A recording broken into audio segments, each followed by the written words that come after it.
आप देश के लोगों को बिजली दे रहे हो और आपके जेब में से बिजली का पैसा लिया जा रहा है, छीना जा रहा है, ज्यादा रेट देते हो आप। यह अन्याय है, इसको हम ठीक करेंगे।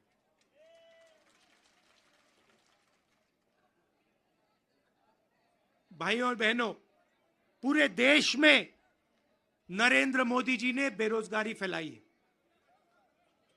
पता नहीं आपने अदानी जी का नाम सुना है? सुना है? हां, मोदी जी के मित्र हैं। पार्लियामेंट में मुझे कहा, आप देखिए, पार्लियामेंट में मुझे कहा कि पार्लियामेंट में मैं अदानी और अंबानी का नाम नहीं ले सकता। तो मैंने कहा ठीक है, नाम नहीं ले सकता तो कुछ तो कहना पड़ेगा। तो A1 A2 नाम दिया मैंने उनको। हम दो, हमारे दो, नरेंद्र मोदी, अमित शाह, अंबानी, अदानी, इनकी सरकार चल रही है। और अगर कोई छोटा काम करता है, मजदूरी करता है, छोटा बिजनेस चलाता है, होटल चलाता है, टूरिज्म का बिजनेस चलाता है, तो उसके लिए नरेंद्र मोदी जी GST लाते हैं, नोटबंदी कराते हैं और बैंक के दरवाजे बंद कर देते हैं। और पूरी की पूरी सरकार इन 2 अरबपतियों के लिए चलाई जा रही है। ये मैं आपको कहता हूं कि अगर आप देखेंगे तो ये जो आपसे स्टेटहुड छीना गया है, इसका भी लक्ष्य उन्हीं 2 अरबपतियों की मदद करने का है। और जम्मू कश्मीर के जो लोग हैं, जो व्यापारी हैं, जो इस प्रदेश को, इस देश को रोजगार देते हैं, चाहे वो टूरिज्म की बात हो, हैंडीक्राफ्ट की बात हो, उन सबको ये दबा कर रखते हैं। जो हालत देश में है, उससे खराब हालत जम्मू कश्मीर में है। देश से ज्यादा बेरोजगारी यहां जम्मू कश्मीर में। और ये उल्टी सीधी बात करते हैं। कभी नरेंद्र मोदी समुद्र के नीचे चले जाते हैं, कभी हवाई जहाज में उड़ते हैं, कभी किसी नेता से गले लग जाते हैं, मगर बेरोजगारी के बारे में इन्होंने कुछ नहीं किया है। तो यहां हमारे एक युवा नेता हैं, एक बात मानकर चलो, यहां पर कांग्रेस पार्टी की अलायंस की सरकार आ रही है।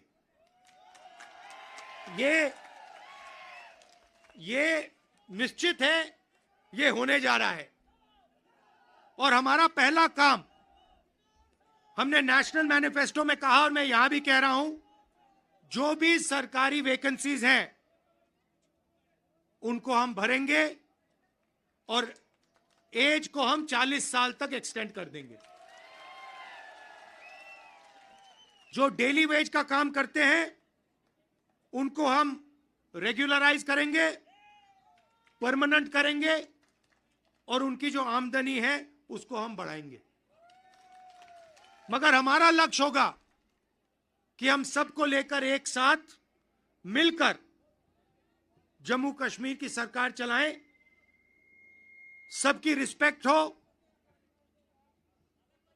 सबको एक साथ लेकर हम चलें। और जैसे मैंने देश में, वहां बाकी देश में कहा, भारत जोड़ो यात्रा में हर स्टेट में कहा, नफरत को मिटाना है। जहां भी ये नफरत की दुकान खोलेंगे, जहां भी ये नफरत फैलाएंगे, वहां हम मोहब्बत की दुकान खोलेंगे। आखिरी बात मैं आपसे कहना चाहता हूं, इतनी सुंदर जगह है, चुनाव के बाद मुझे यहां आना पड़ेगा। और ये जो आपने वकार जी, कर्रा साहब, ये आपने जो मेरा 45 मिनट का प्रोग्राम यहां बनाया है, यह आपने मुझे ठग लिया। यहां पे कम से कम 1 दिन, 2 दिन, 3 दिन का प्रोग्राम बनना चाहिए। मुझे ऐसी जगह देखने को नहीं मिलती है। ऐसे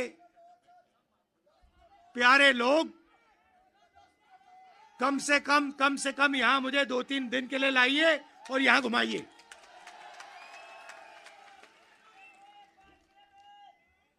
पांच मिनट, 10 मिनट, जितना चाहते हो, कोई प्रॉब्लम नहीं है। हाँ,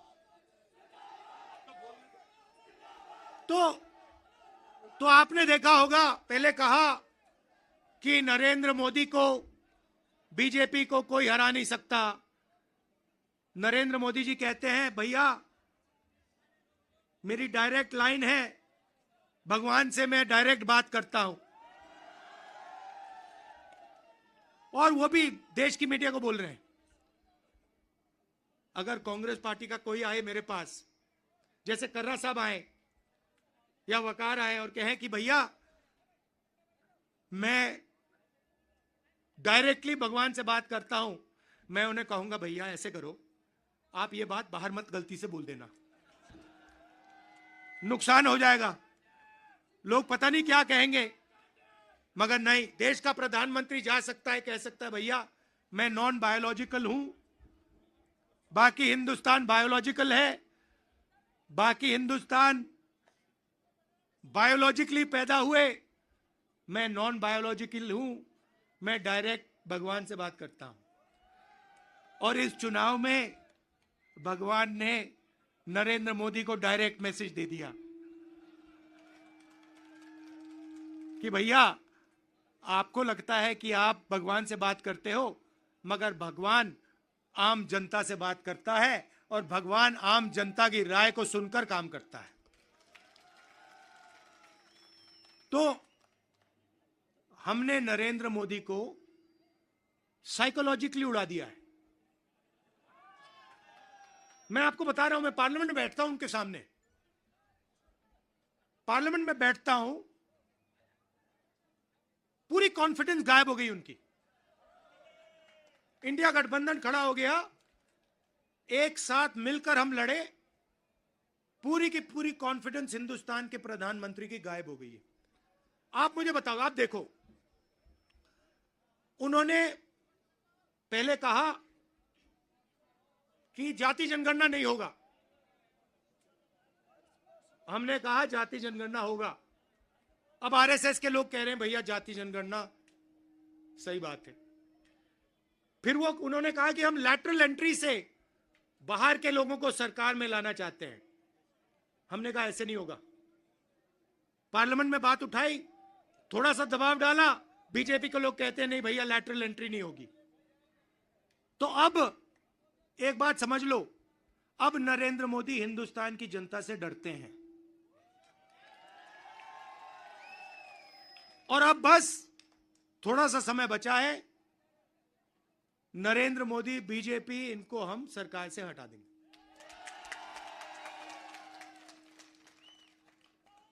मगर हम चाहते हैं कि देश में भाईचारा हो, सबकी रिस्पेक्ट हो, एक दूसरे के साथ इज्जत से बात हो।